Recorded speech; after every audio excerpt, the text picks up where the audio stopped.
Hi, my name's Rob. Welcome to my channel, Our Amazing Woodwork.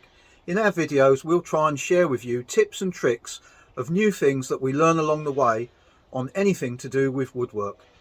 Follow along with us. We upload videos on Fridays twice a month. Welcome back to part 2. In this section you'll see me finish the whole bowl off with a little twist at the end. I have applied sanding sealer to the outside of this already, and I'm just about to apply some Yorkshire grit, which is supposed to give you a finish of, depending who you believe, anything from 600 to 1000. On top of the Yorkshire grit, then I will put some Hampshire sheen, which gives you a really nice shine. So with the Yorkshire grit, I've seen a couple of ways of doing this. Most people use the sanding sealer and then put Yorkshire grit on, as I've done here. But I have also seen other people do it with the Yorkshire grit on the bare wood. There you can see me holding the tin up. And that also seemed to work pretty well. Now I didn't try it on this piece. I have tried it on other pieces where I've also put an oil on the top, which they say you shouldn't really do, but I couldn't see any reason why not to do it.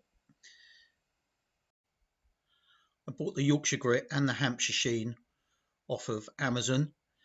With the Yorkshire grit, you put the grit on when it's stationary like this, and then once you've put it on, then you can turn the lathe on and you can almost run it like a friction polish, using the same cloth as you applied it with.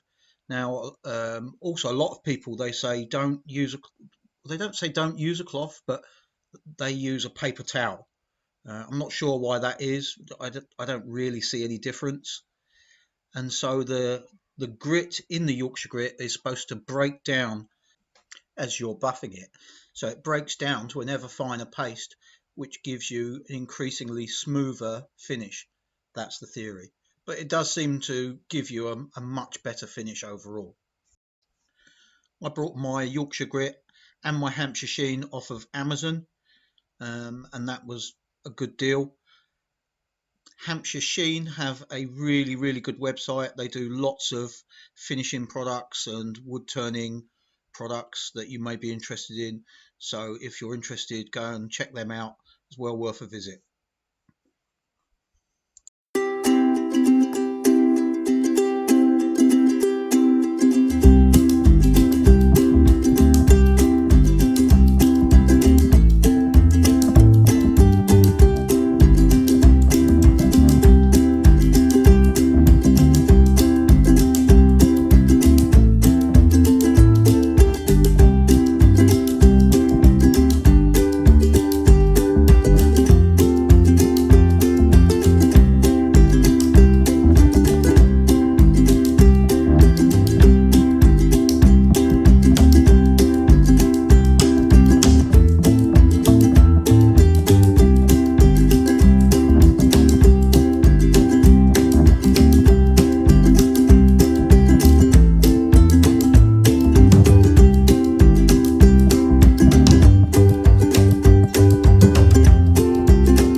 I brought the tailstock up to this piece to help hold it more securely. I've seen this done by others and I thought it was a good idea. This bowl is very green, so it's got a lot of moisture in it, as you can see by the shavings hitting me there, and so it's really heavy. And having had a piece fly off in the past and hit me in the face, it makes you feel a bit more secure to know that it's anchored in there better. As I'm going through it, you'll see me keep checking the width of the rim to see if it's consistent, just like that. So because I understand that This is one of the most important things, because if it's not consistent, it's more likely to split, and also if it's too thick, it is more likely to split as well, because there's too much movement in it. If you keep the sides at a consistent thin width, then there's less chance of it splitting or tearing itself apart, because it will be able to move and flex on its own. You have to remember that with a big bowl, although my lathe was only going quite slowly at this point, because it's so wide, the speed on the outside edge is much faster, and that can be quite intimidating.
So I'm starting to scoop out the bottom now, and I am working my way into the center, but I'm still checking to make sure I've got that same thickness all the way around. So at this point, I decided to put my LED light on, probably to help me see a bit better. But once I turned it on, I don't think it actually did any favors for the video quality. I don't know if it's because the light was too white or whether it upset the focus on the camera. I'm not sure. So I'm going to cut this bit out and skip through it. So I've started sanding now. This is a great little tool that I'm using. Really good for sanding bowls inside and out. And the pads are on Velcro and you can get different grits. So that works really well. And then I just went back afterwards to a hand sanding.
So after a lot of sanding, I started to apply some sanding sealer on the inside, which really brought the grain out nicely.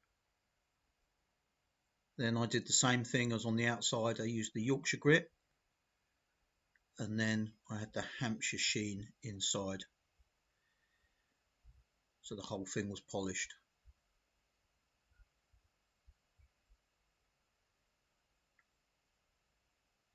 And I think the end result looked quite good.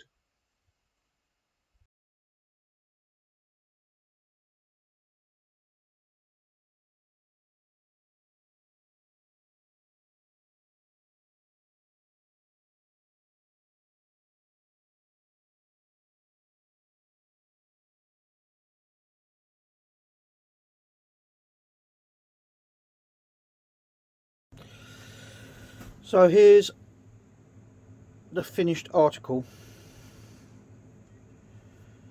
I'm quite pleased with it. There's things that I probably didn't expect to happen. Like I didn't expect the sandpaper to clog up so much. I'm not sure what this coloration is here. I mean, because it's green, it kind of moves as you're turning it, which makes it quite hard. So like for example, there's a bit there that didn't really sand out very well, and there's a bit down there, you can just see that. But overall, for a first attempt, so you've got this, it's obviously something in the wood. I don't know if it's resin or what. I'm quite pleased with that. I do like this white patch here. I'm hoping that won't dry, and that's sort of like sapwood, so I'm hoping that will stay nicely. So yeah, I will do another one. Right guys, now it's time for the big cleanup, because there is shavings everywhere.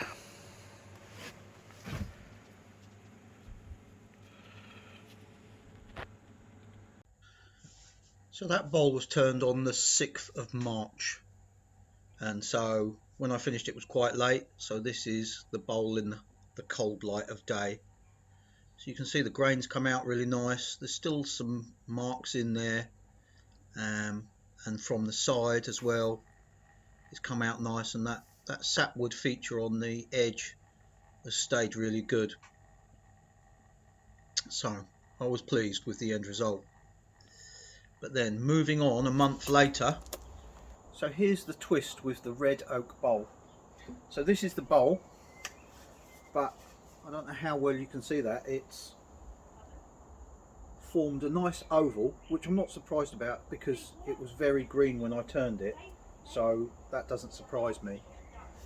But it's also got two nice splits in it, one there and one there, and then some smaller ones here, and those splits, they go right the way through there and right the way through there.